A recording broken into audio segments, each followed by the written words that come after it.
It was a backroom political deal. Barack Obama ignored the law and issued a special rule. He exempted Congress from the pain of Obamacare and gave them a huge taxpayer-funded subsidy for their health care that no one else gets. So while Americans are losing their jobs, their health care, their patients, Congress gets a special exemption and subsidy. Insider deals like this are why no one trusts Washington. But we can fight back by making Washington live by the laws it passes on everyone else. Let's end the Washington exemption from Obamacare by acting now. If you think Washington should live by the same laws as everyone else, sign our petition today. Call 1-855-884-5297 and sign the petition. End the Washington exemption from Obamacare. Call 1-855-884-5297 or visit our website, livebyyourlaws.com, and sign the petition. Hold Congress accountable. Sign the petition today. I'm Christiana Manpour, and this is CNN.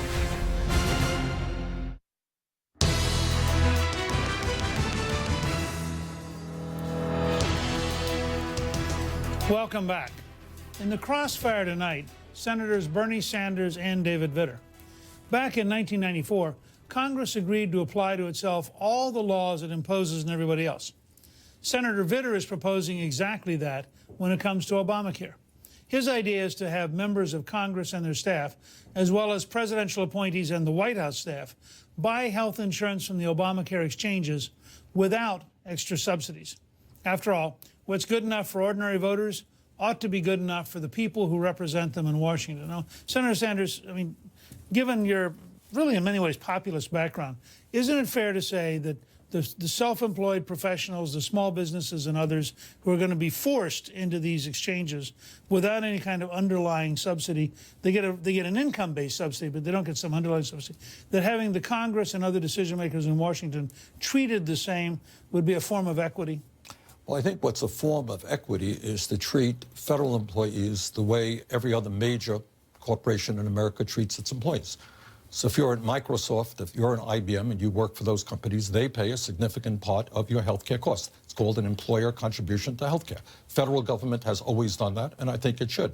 To say to an employee, I know it's good politics, we can beat up on the federal government, everybody hates Congress, it's a good soundbite. But the reality is we have people in your office, David, in my office are working, making $30,000, $40,000 a year. And to say, no, you're going to have to pay 100% of the cost of your health care, unlike people in every other major employment environment in America, I think is dead wrong. It's unfair. And also what it does, Newt, it sets a really bad example for the rest of corporate America. So you're IBM, you're a big corporation, you say to your workers, well, you know what? Look what the federal government is doing. They're not providing any employer-based help to your health care. We'll do the same. Bad idea. Bernie, let's forget about politics. Let's start with the law. The Obamacare statute mandates this. This isn't my original idea. It is in the Obamacare statute that every member of Congress and all official staff go to the exchange, and there is no mention whatsoever with this huge taxpayer-funded subsidy. And guess what? That proposal was made. That language was there. It was specifically not included. And no other American gets this huge taxpayer-funded subsidy. Wait a minute, David, no other American. That's just flat out wrong. No, every employee of a large corporation No American going to the exchanges gets this huge subsidy. You get a subsidy based on income. And the whole point of this provision, which is in the statute, this isn't just my idea, it's law. The whole point of this provision is Congress should face the same reality and the same experience as 8 million plus other Americans who are forced against their will into the exchanges. But I just think this is terrible. I just think... Well, change the statute, Van. Change the law, because that's where it is. It's not regard to law. Congress. No, I want to expand it to the administration. I'm sorry, go ahead. I do want to expand it to the administration. That's not the law now, but it is the law with regard to Congress. Well, first of all, it's been interpreted the opposite way of what you're saying, so you feel that way, but others don't. But here's what I think is awful about what you're saying. You have kids who come up here to Washington, D.C., they could go work in corporate America. They could do other things. They come here because they're a part of the Give a Darn party.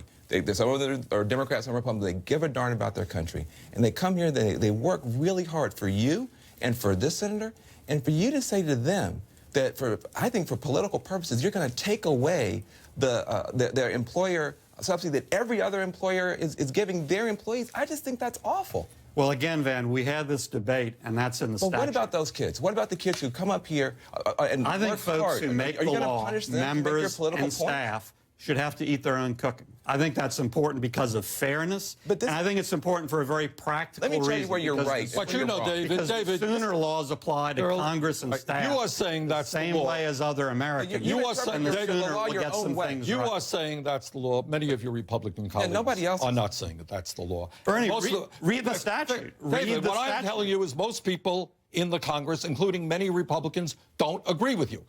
Yeah. And I think, Vance They don't is like a the good outcome. point. Federal employees should not be treated differently than other employees in corporate America. Historically, as you know, forever, the federal government has done what other large employees do and play an employee. Bernie, as you know, I'm not talking about all federal employees. I'm talking about policymakers and folks who You're talking draft about the kids law. who are making $30,000 a year working in your office. If they make $30,000 a year, they do get a subsidy, just like anyone else making $30,000 a year going to the exchanges. Yeah, but they do get an income-based subsidy, so they would get help. Why don't you? Oh, I'm sorry. I'm just going to ask a practical question about the history of the law because I'm confused. I thought amendments were offered that would have solved this, and they were defeated. Correct. Language was there. I thought the which legislative specifically history included a subsidy, and that language was not put in the bill. And now language it's was put silent. in the bill in contrast, which did not include that. The bill is silent with regard to this. You're right. There's legislative history, but there's also an interpretation that goes the other way, and a lot of Man, you Republicans can agree find with you. a lawyer in this town to interpret that blue is green. You know but that. let me ask you a question. That If isn't you're cover right- for Okay. violating and ignoring the law. Okay, so you want this to be fixed. Reid has offered you an opportunity to have a vote on this and to get this out of the way. He's and offered me you've a been gag rule. demagoguing it. He's offered me a gag It's a rule. gag I rule get to take one a vote, vote? and I can't. How many votes talk do you about wanna it. have? Well, how many votes does he want to have on his nomination? If it's such a great... Last week, he filed a motion to reconsider on 2 nominations that he lost. Is he going to bypass that? Is he never going to file motions to reconsider again? He does that twice a month. So you so won't take a vote. if he will forego that right as a senator, I will. I think David's hesitant about a vote because you're going to lose the vote, and you should lose the vote. But the point is, David, I don't know the exact number. We're talking about a few hundred people, a few thousand people, right? That's what we're talking about. That's what we're talking about here. The reality is that what we're trying to do in this country, and what the real issue is, you got 48 million people who have no health insurance. The Republicans, I have to say this, it's easy to criticize, and God knows that criticism of Obamacare is valid and we should do it. But what's your plan? What are you going to do about providing health care to 48 million people who have no health insurance Bernie, right let me now? just address you directly on this Let me issue. finish. Let me finish. You tell me. And Newt, you may want to jump in. You were Speaker. Where is the Republican ideas so that the United States joins the rest of the world and makes health care right for all people? Let me start by what you're gonna saying do. why my proposal is important, because the sooner those few thousand folks walk in the same shoes as Americans going to the exchange, the sooner Washington's going to start getting it right. And we don't do that now. We're treated like your a definition select of getting it ruling right is to class. do nothing Well, about no, 48 absolutely million not. people who have no Wait, health insurance. Absolutely not. Let me answer that at a couple levels that you may not like. First of all, everybody wants to focus on insurance, not on care. The fact is, in the British National Health Service, you are more likely to die, much more likely to die of breast cancer. You are more likely to die of prostate cancer. These are just statistical facts. Medicaid is so badly run in much of America that uninsured people have about the same health outcomes as Medicaid recipients. I mean, nobody in the Congress wants to talk about how do you reform the care part of health care as opposed to the insurance part. There are a lot of ideas for how you could solve this. John Goodman has gone around this country for 15 years saying you can solve it with a tax credit.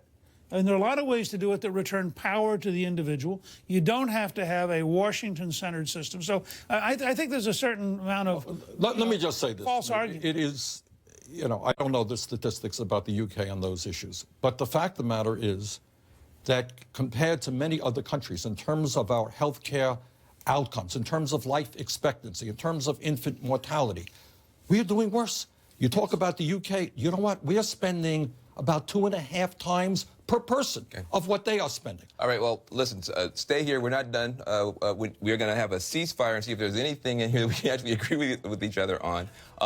We'll have to see. And we also want you at home to weigh in on today's fireback question.